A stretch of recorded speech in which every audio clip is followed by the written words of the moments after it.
name is Buns. I'm Chou, and we live in fabulous Hollywood, California. Of course, you probably already know that. Not all rabbits are as lucky as us. For example, some are not famous. Well, I'm sure their lives are very interesting. I'm sure it's great. Oh yeah. But what about those rabbits out on the street? Who's looking out for them? With no one to love them, they can't even get a bowl of pellets at night. Other animals have lots of help, but not the poor, lonely rabbit. Won't you give us an equal opportunity? Make it an equal opportunity.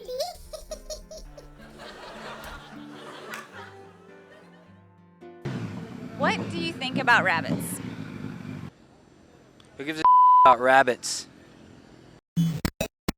Kiss, kiss, kiss, kiss, kiss, kiss. Mwah. Good boy. She's kind of hot, isn't she?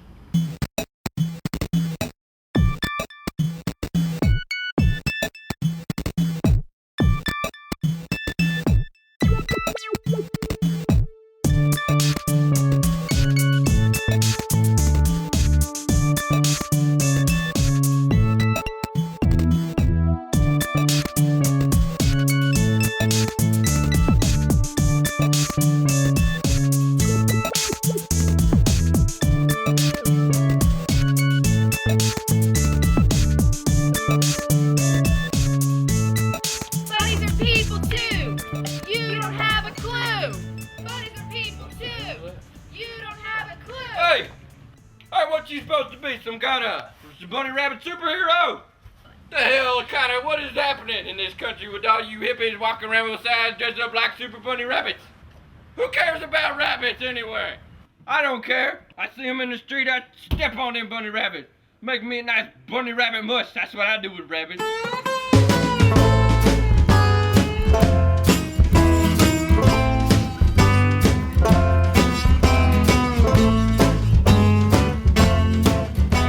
They're twitching their noses because they're breathing, and they twitch their nose when they inhale.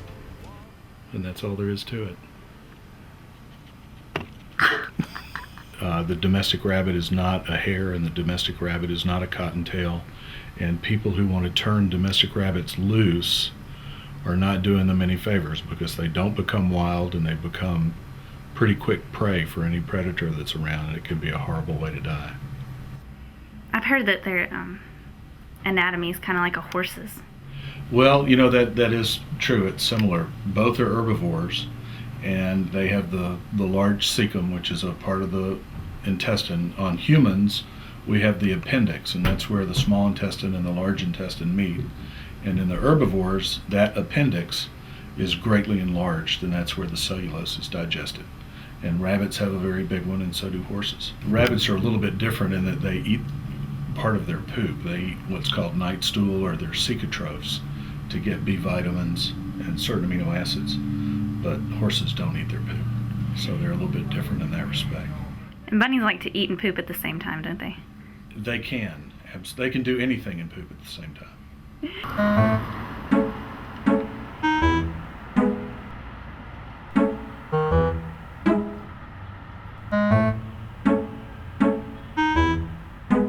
you know that rabbits like to eat and poop at the same time? They like to combine an innate necessity with a natural release. We could learn something from their example. Yeah, totally. It'd be like sneezing in your sleep. or peeing in the shower. or like cleaning out your ear with a toothpick and breathing. That sounds kind of like a Chinese torture technique. I meant to say Q-tip. No one cleans their ear out with a toothpick.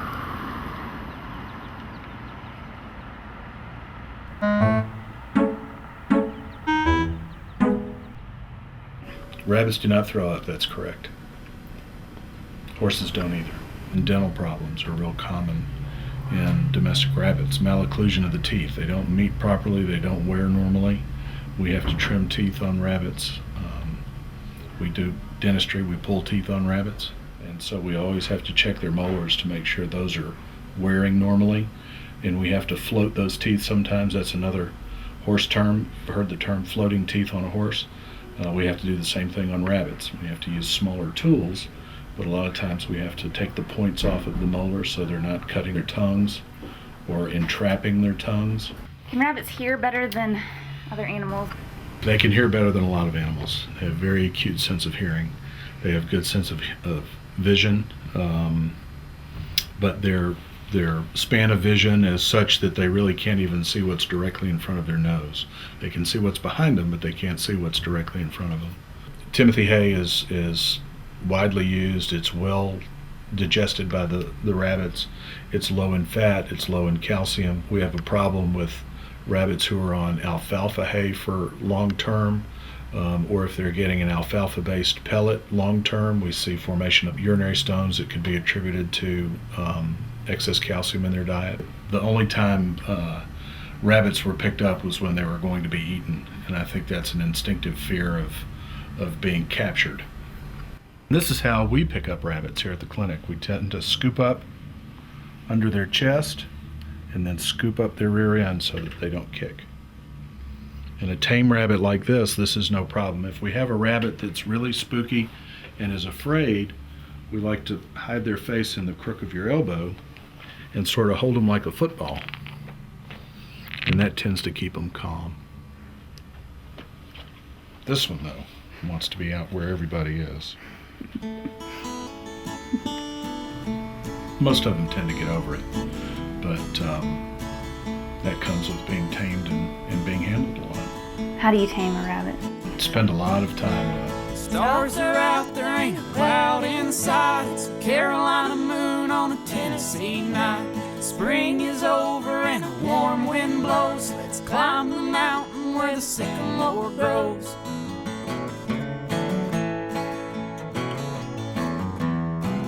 That's a good idea, I like the sound, but if the wind picks up it might blow me down. You trying to like fly around the world saving bunny rabbits or something? What does that say? Hey, what is that? Bunnies are people too? What? That's crazy talk.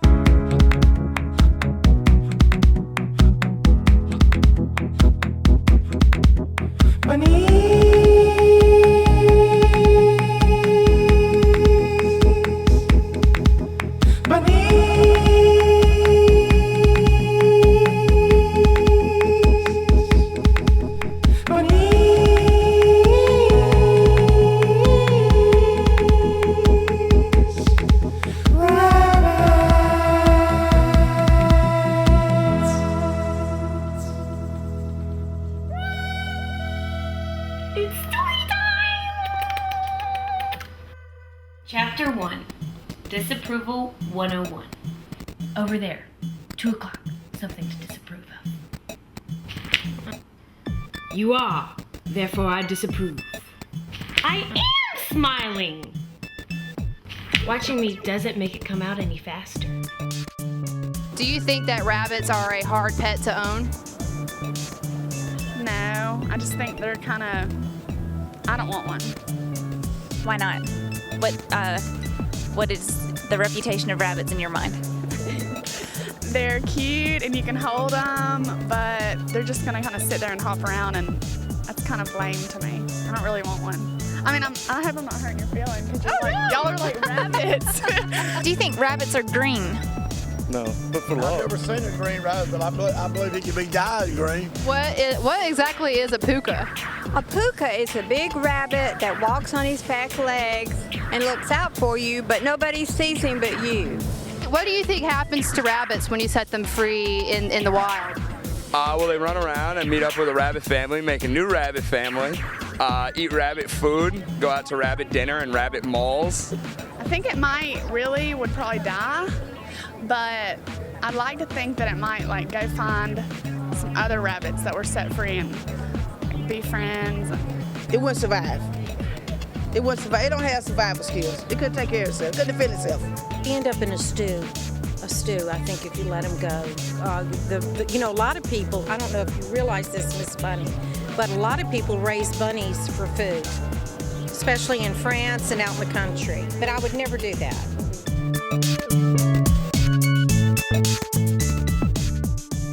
The The resource here in our area is Alabama Ears, which is the local chapter of the House Rabbit Society. Alabama Ears, we're just a nonprofit, all-volunteer organization, and we take in abused, neglected, and abandoned rabbits. And our main source of taking in the rabbits they come from the shelters. And then our second priority, they're rescues.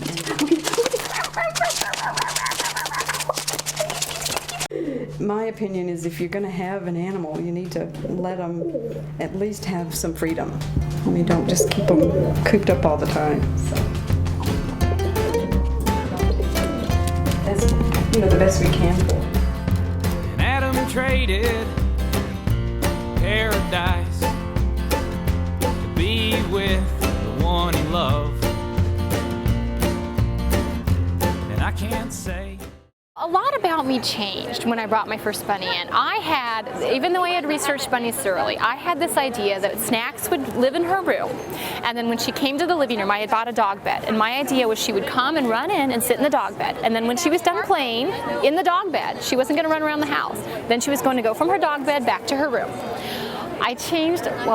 My husband changed the litter box about 6 times a day when we first got her. If she went poopy or TT in there, we scooped it out and put new litter in there. I know. Snacks was really prissy. If her litter box wasn't to her liking, she would go on the floor and she'd protest essentially. But she owned me. Clearly that little girl owned me. But I just was really prissy before I got bunnies. He got a litter for Easter. When I was in nursery, I wanted to take him on a walk, and I tied a string around him, and I could never get it off after that. Well, they had pet bunnies at school, and he got Bun, which is the crossed bunny. This is Bun right here, and I think this is Light Bunny. He glows sometimes. This is Coconut.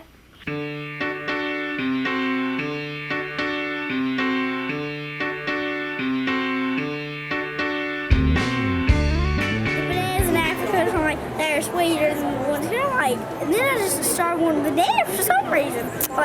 Now I just like bananas now. I don't know what to say.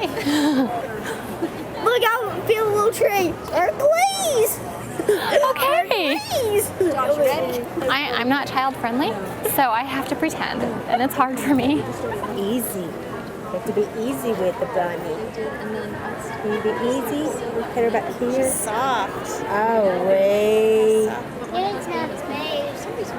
Oh, wait. You're right. There you go. Be easy. How sweet.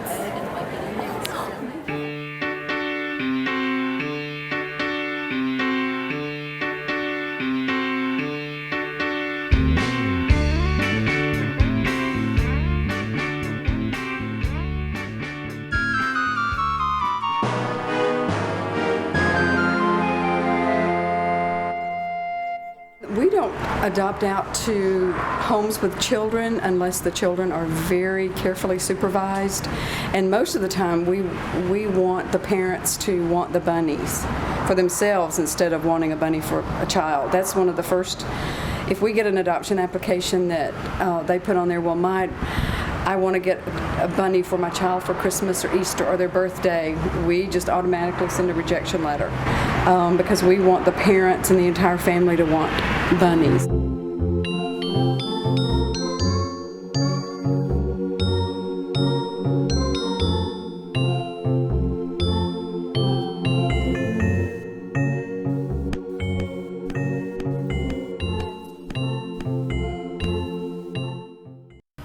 Called Bunny Bear because he has a hood.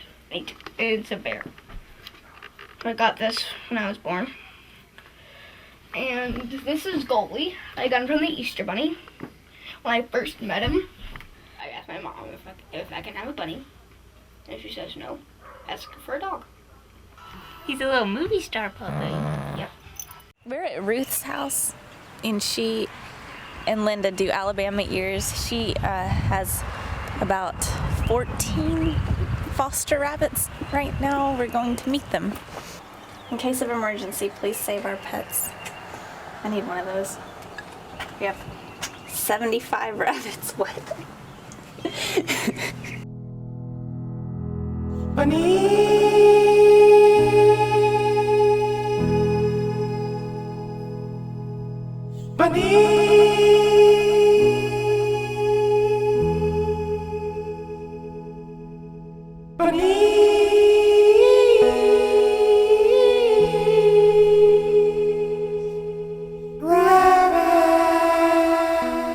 Lulu, you're such a princess. Just take that. Isn't she cute? And this is Slidell. This is my own personal bunny. My own personal bunny. He was a hurricane bunny.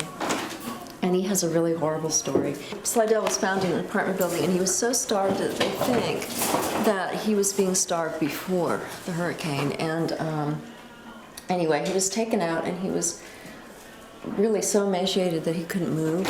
I mean, and he was retrieved 3 days after the hurricane, so this is not like 3 days worth of starving. So anyway, he was taken out of the apartment building, and he was kind of nursed back to health by June Booth, who is an HRS educator down there.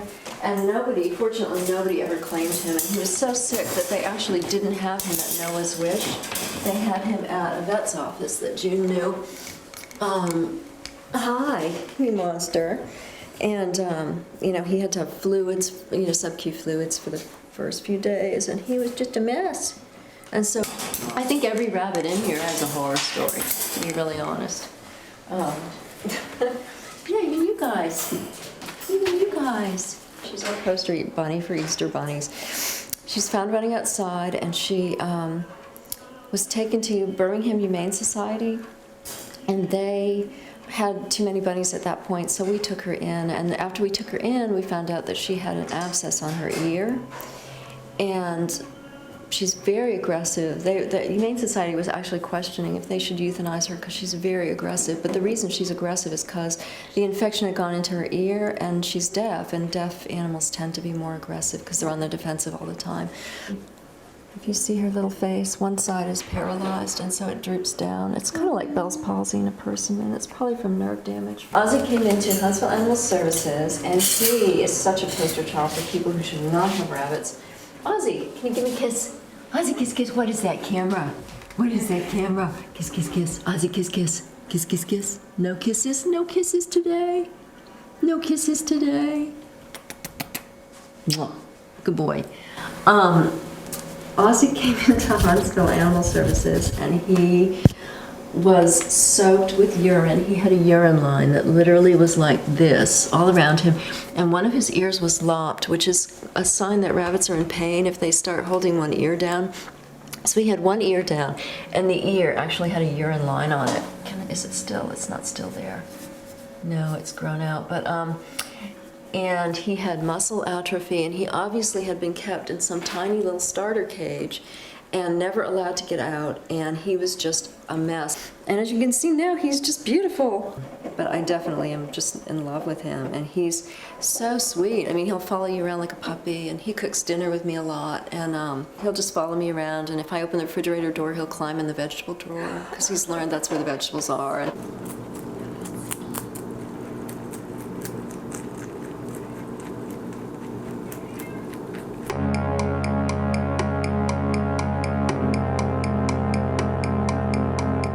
Bunny Bella smells bad.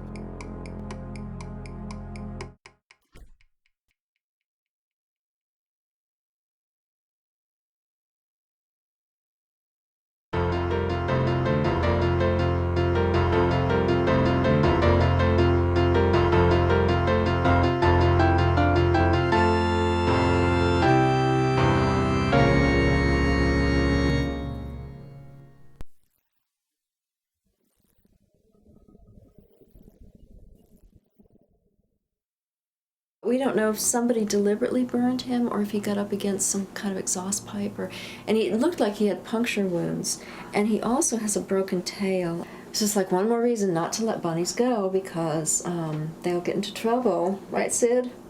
Most bunnies do not make it. Probably they don't even make it a week out there. You know, there's all kinds of predators, there's cars. We live in the middle of Huntsville and we have coyotes. I frequently see coyotes, foxes.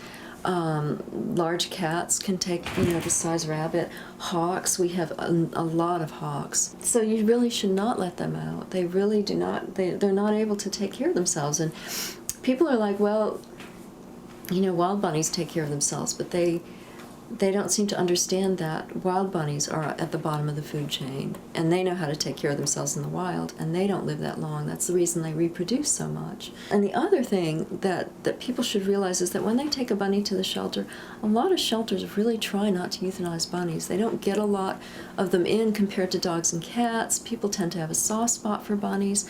Most of them try not to euthanize bunnies. We're at the Greater Birmingham Humane Society in the bunny room. They have a really great bunny room here. Give them lots of love and adopt them out, but you know, they're the third most popular animal turned in.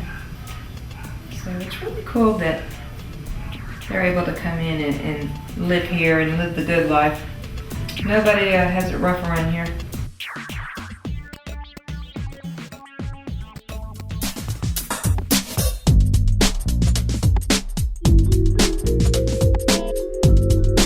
Check this out.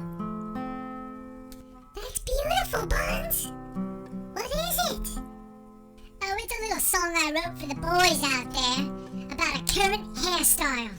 Buns, you don't know anything about hairstyles? You're bloody well right I don't. It's kind of a folk song, very indie. You know, kids, hairstyles come and go, but this one's been around for a while. I'm sorry if you have this style, and we're making fun at your expense. It's too much fun. I asked a young man, and he told me this hairstyle came from punk music or golf or something. He didn't know. The poor jackass. If he did a little homework, he'd realize it was started by Florence Henderson. You've got Florence Henderson hair. Hello, little man. Is there a little man in there? Some say it's like Suzanne Plachette, Sandy Duncan, you bet. But we know it's a Brady Bunch do that you've got on your head. I think I know what happened. You went to the barber shop and the barber asked you, how would you like it? You sat down and you said, please, get up. Buns, that's not necessary. I want to look like Mrs. Brady. You've got Florence Henderson hair. Hello, little man. Is there a little man in there? Some says it's like Suzanne Plachette or Helen Reddy. You bet. You've got a Brady Bunch stew that's on your head.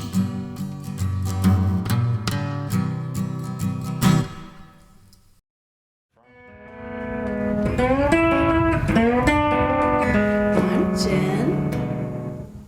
And I'm Jimmy. This is our house. And why'd you name him Bowie? I don't know. He loves David Bowie. I like David Bowie a lot too. It's something. I think I looked over here and saw his record, like in the front of my records. I was like, Bowie and Lola. Oh, I don't have it hair anymore. Or I'd have a little bit. And we're about to have Bowie and Farrakhan meet. Not yet half the rap. She's very unhappy. Putting here. Now we hold him for a little while.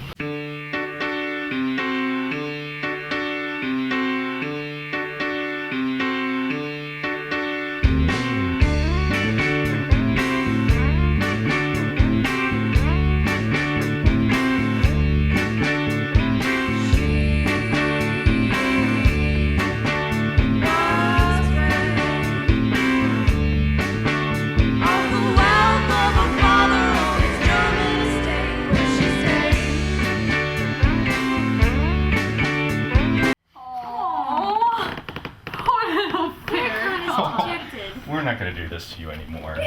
I'm sorry, bye. I thought because Santa Claus got cookies and they all had to travel around the night. The Easter Bunny should get something too. So I just gave him some carrot juice and I left him a letter.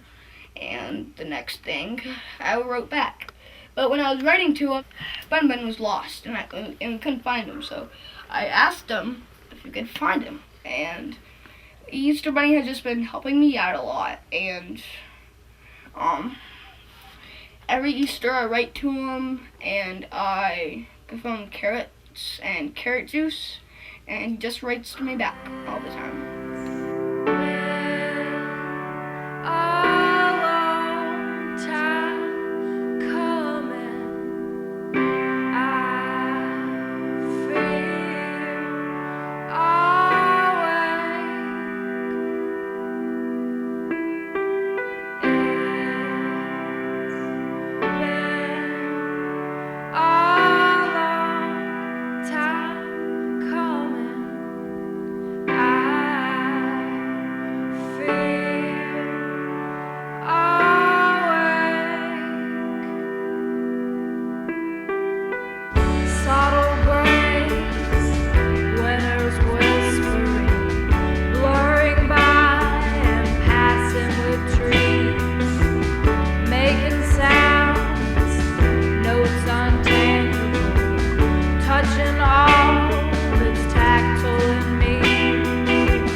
In the Bible that they had a shepherd that the sheep heard his voice, you know, and they followed his voice. And they know I'm to protect them. And that's what it is. They just follow me, yeah.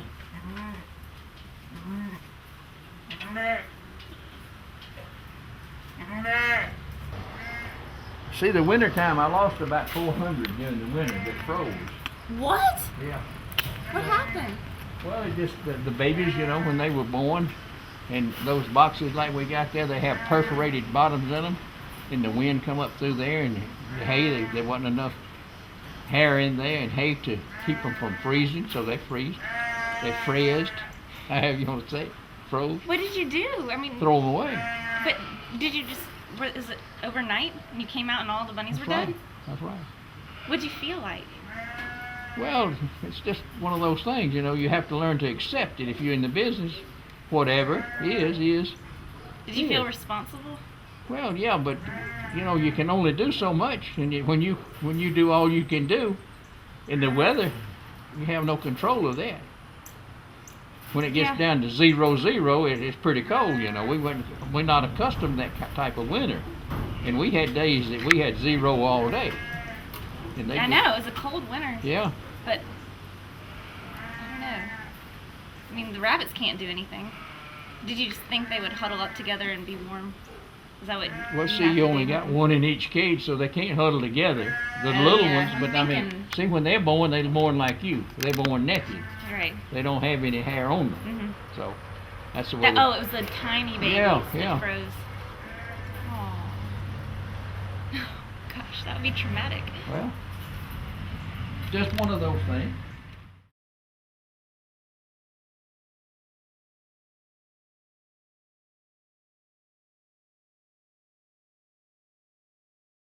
I'm Rabbi Scott Hausman Weiss, Rabbi Temple Emmanuel in Birmingham, Alabama, and this is what Leviticus chapter 11, verse 4 and following says. First in Hebrew it says, Zot chachaya asher tochlu mikol behema asher al haaretz.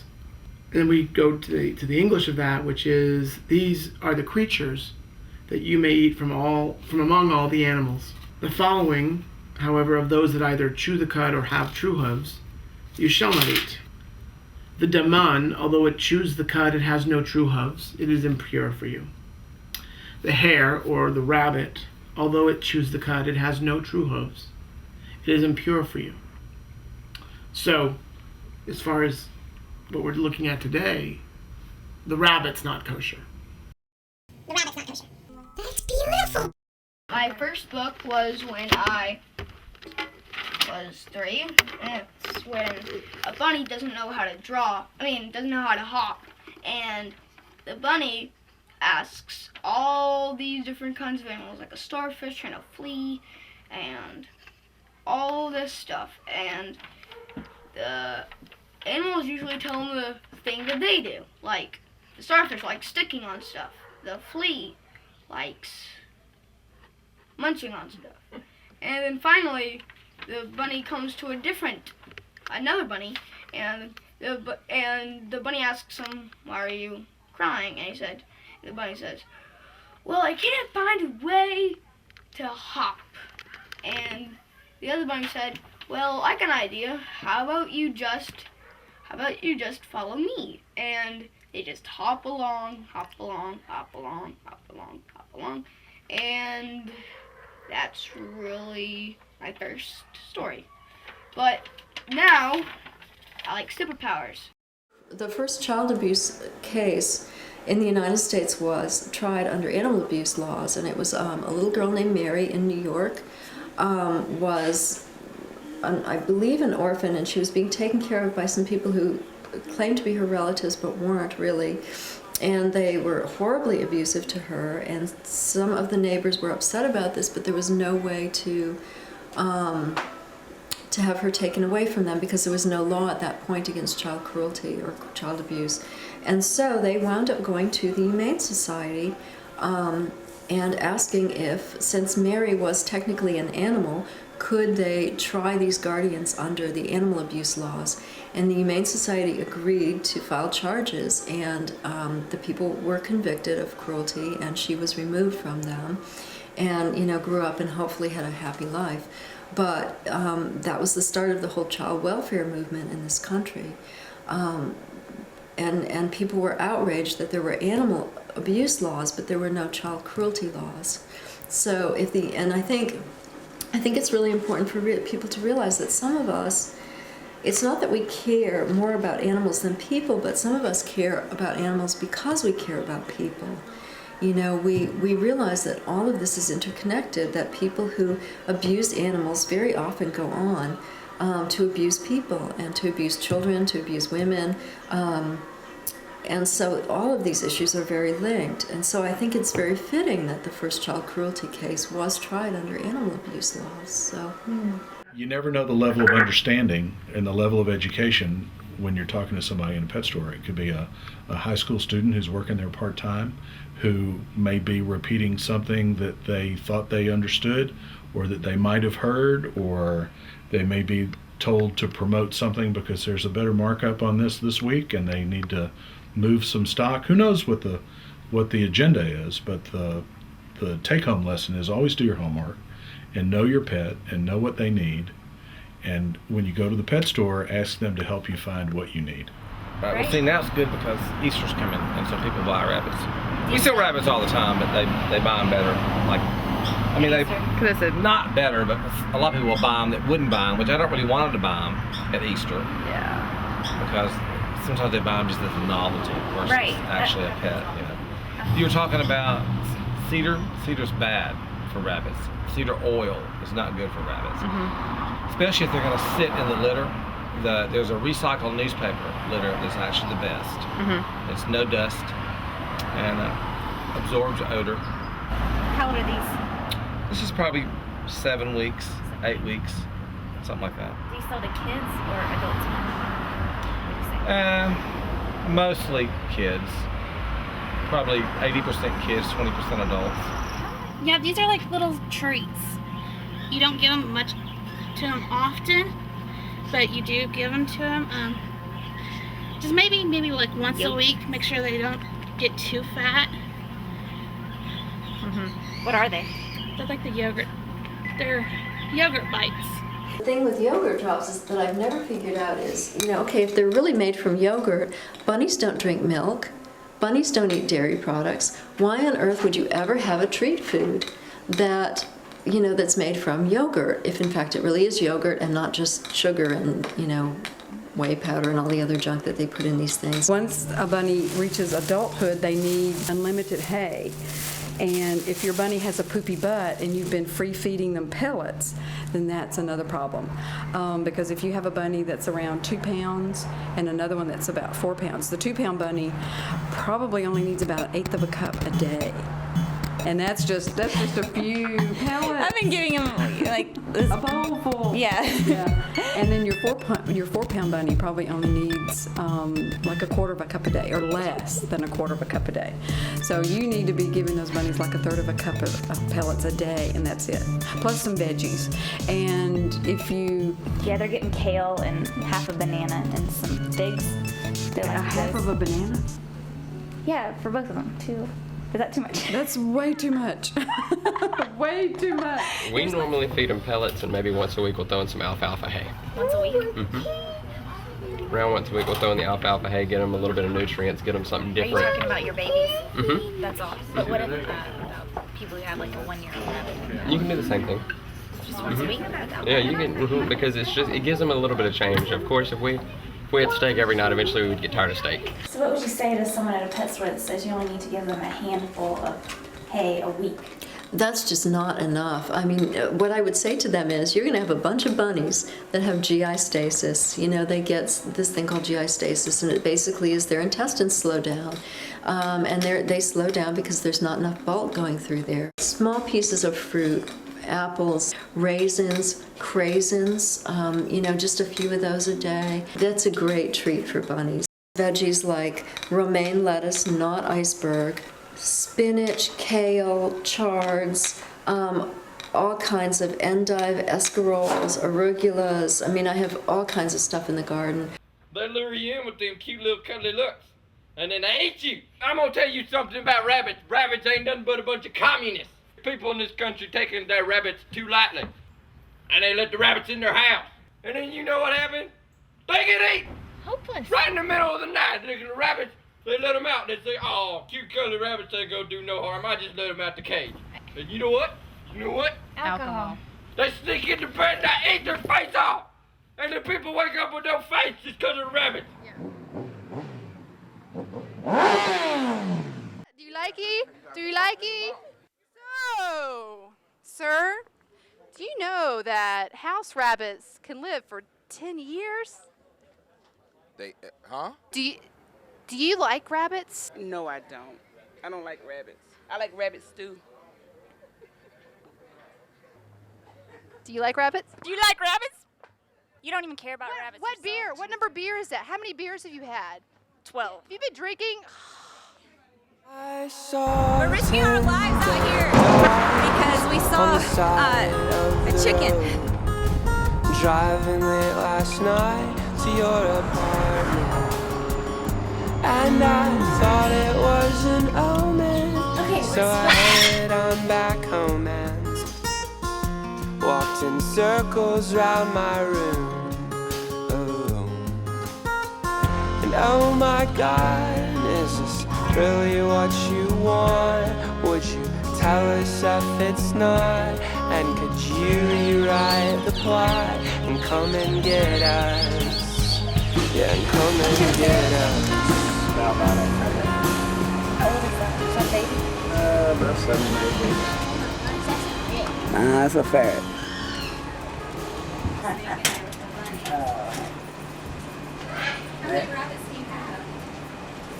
Well, we got a lot. The ones we got to sell are these in the middle cave, Those right now. Oh, the babies? Yeah, those others are breeders. We breed a lot of them. Oh, you breed them yourself? Did you know there's a law that says you can't sell baby rabbits? And how do you define a baby rabbit? That's the problem that you run into. I don't know. I don't know what the criteria are in Alabama as far as how a baby rabbit is defined. What did they say? It is unlawful for any person, firm, or corporate to display, sell, offer, barter, to give away baby rabbits, baby chicks, ducklings, but not including parents, parakeets, as pets or novelties. Mm-hmm. So they can't advertise that they're selling them as pets or novelties. Our investigative staff here, there's only 8 of those guys statewide. Mm-hmm. So yes, call us. We will do our very best to enforce that, but at the same time, a local enforcement officer can do the exact same thing. The definition that we've worked off in actually for this particular law, which is a little vague, for the most part, you can expect that for these listed animals to be, for rabbits, Mm-hmm. 3 to 4 months old. Yeah. They're sexually mature, and so that would then they'd be considered adults. Yeah. And chicks are poultry, and we would consider, in this case, chicks and ducklings and fowl to be poultry. Generally, that's about 6 months of age. Weaned after 8 weeks. Males come into sexual maturity at 4 to 5 months, females at 5 to 8 months. These guys are probably close to a month old, and they do need, there's some care to them. We get them around 4.5 to 5 weeks old. This one is about 5 weeks old. How old were the other ones? We saw the little tiny babies you had in here the other day. The black Those were like 5 weeks. You know, it's tough. People want pets, and so there's going to be a pet store as long as there's somebody that wants a pet. We always recommend that people go to rescue animals that need a good home as a first choice. We take care of lots of animals that come through pet stores. We have arrangements with several pet stores to take care of their sick animals. That's beautiful. There are pet stores who are doing the right thing. You know, they want to take care of their livestock. They want to sell people healthy animals. They want to make sure they take good care of them. There are some pet stores that don't do that. And unfortunately, it seems that it's the animal that ends up suffering in the long run for whatever reason. Either you have people who are trying to do the right thing, they're still dealing with perishable merchandise.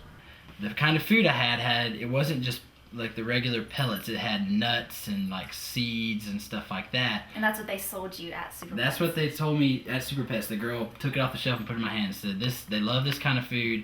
And he told me that the alfalfa sprouts was little baby rabbits. Their stomachs can't handle it yet. So all these rabbits were dying, you know, and that's what the people at Super Pets were telling me to feed them, and it was like directly causing their death. So, you know, this new pet store, he told me what food to change it to, and the rabbit that I got from them lived, and it was fine. It didn't have any problems at all.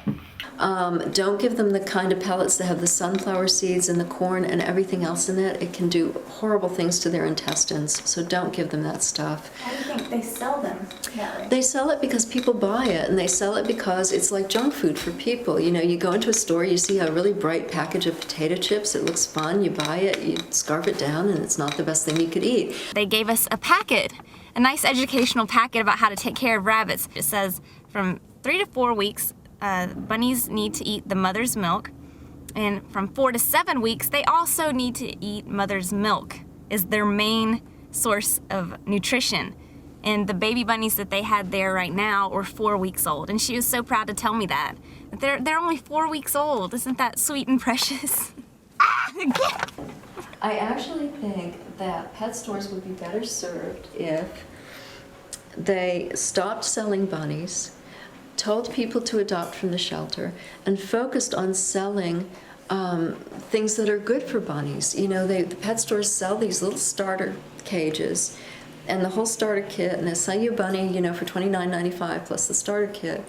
And in a year that bunny's dead, and you're not going to them anymore. Whereas if they, you know, whether they sold you the bunny or not, if they sold you an exercise pen, which is much more expensive than the starter cage, they would make more money.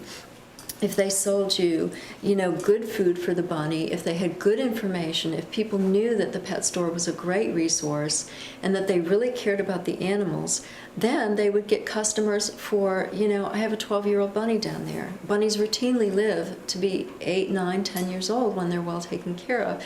You'd get 8, 9, 10 years worth of business, and it would be expensive business because that hay is expensive, good pellets are expensive. You would get a lot, and people, you know, will buy a lot of toys, a lot of good toys.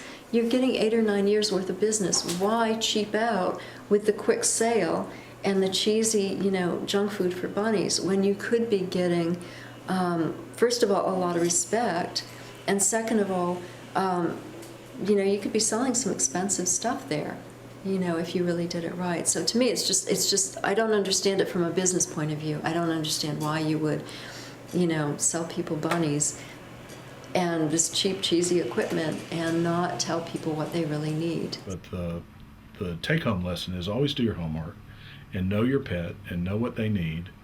And when you go to the pet store, ask them to help you find what you need. To get information from them is never a bad idea, but always keep it in context. How would you do your homework? Well, the first place I would go would be the House Rabbit Society website.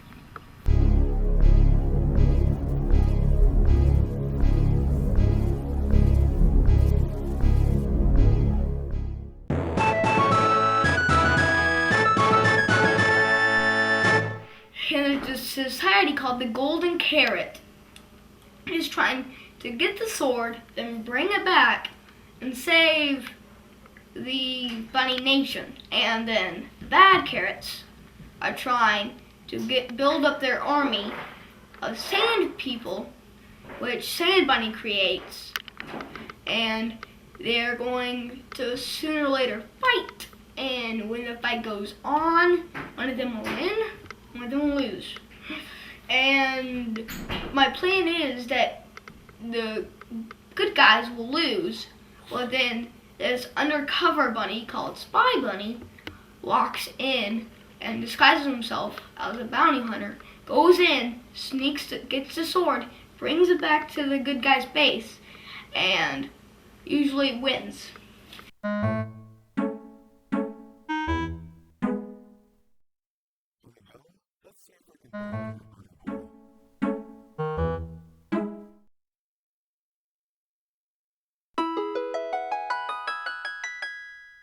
What a lot of people don't realize is that rabbits are the third most surrendered pets to humane societies and rescue organizations. So a vet in the Birmingham community contacted us and felt like it was important for us to perhaps look into developing a program that would encourage pet owners of small animals like rabbits and guinea pigs to spay and neuter those pets. There's just not a lot of resources out there, and Dr. Atlas is a big proponent of spaying and neutering because he understands that there's a huge problem. It's very expensive, and you know, I think that is just, it has to do with any spay and neuter surgery, and a lot of people don't realize how much cost that they can save, cost and trouble really to have the surgery performed, to not have to deal with the aftermath of not having the surgery done.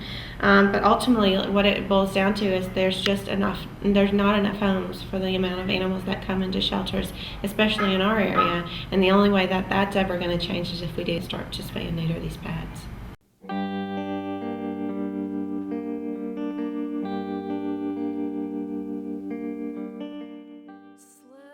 Local Alabama Ears chapter runs a I'd Rather Have Chocolate campaign where they encourage people not to buy bunnies because, like I said, I think that's what happens. They get little baby bunnies for their children and they're very cute and it's almost a novelty.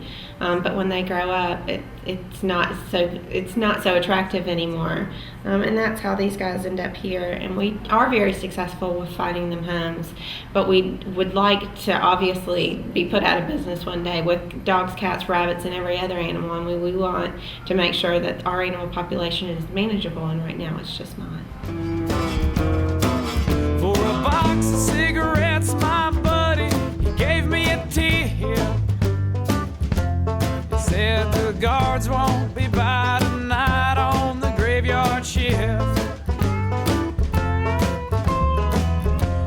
say the harvest is here, but all the leaves are gone. And I'm a little bit early, but I'm coming home.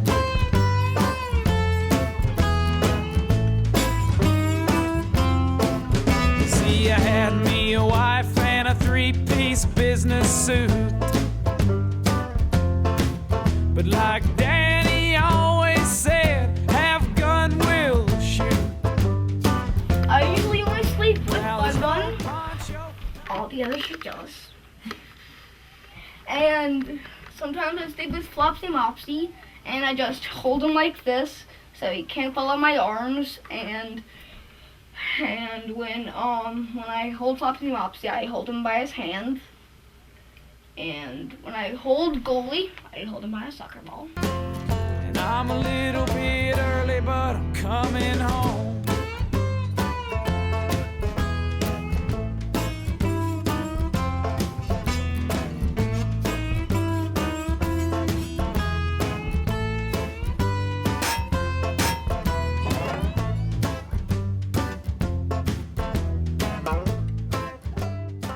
We have a really good state law, cruelty to a dog and cat, pretty good. But then all the other animals fall under that vague cruelty to animals law. And that's all we have to go on when it comes to these pet shops, because there aren't any standards, state standards set forth for them. It all falls under the animal cruelty laws. When I was in Ed's Pet World before I was employed here, I didn't like what I saw. Up in Indianapolis, I could do something about it. We would do the inspections of the pet shops on an annual basis and give them a score and tell them what corrections needed to be made. I do get frustrated quite a bit. I mean, even when it comes to cruelties outside the pet shop arena, I get frustrated on a daily basis. It's really difficult to get things done. You have to have cooperation of the people who have the authority. And I'm not saying I don't ever get it. I do at times. I would just like more of it. The laws can be made to work.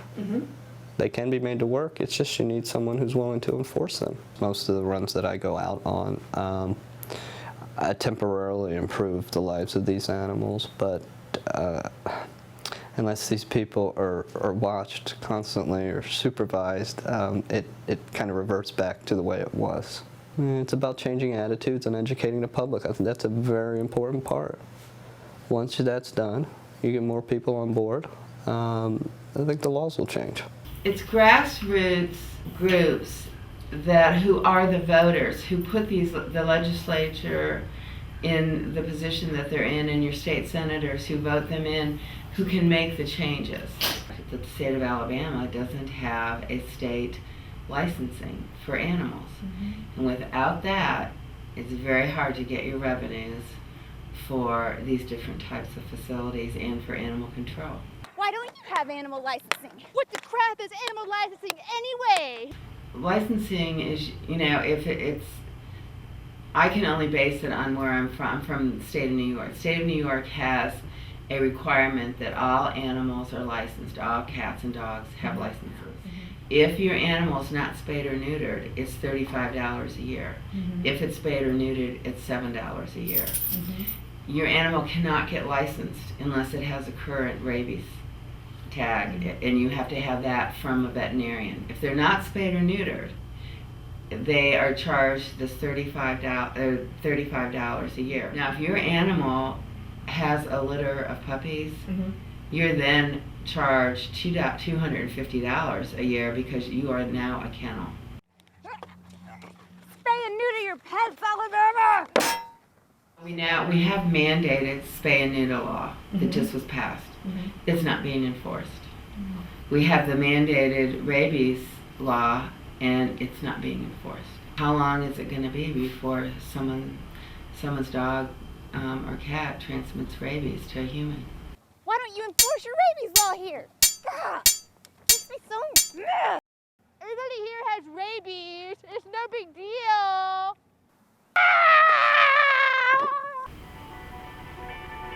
You are one of those dangerous dogs. Yep.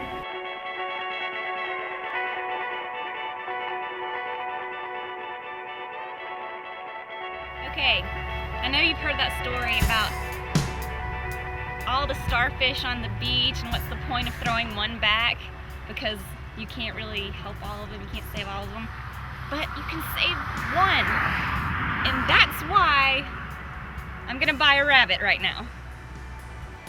Are you okay?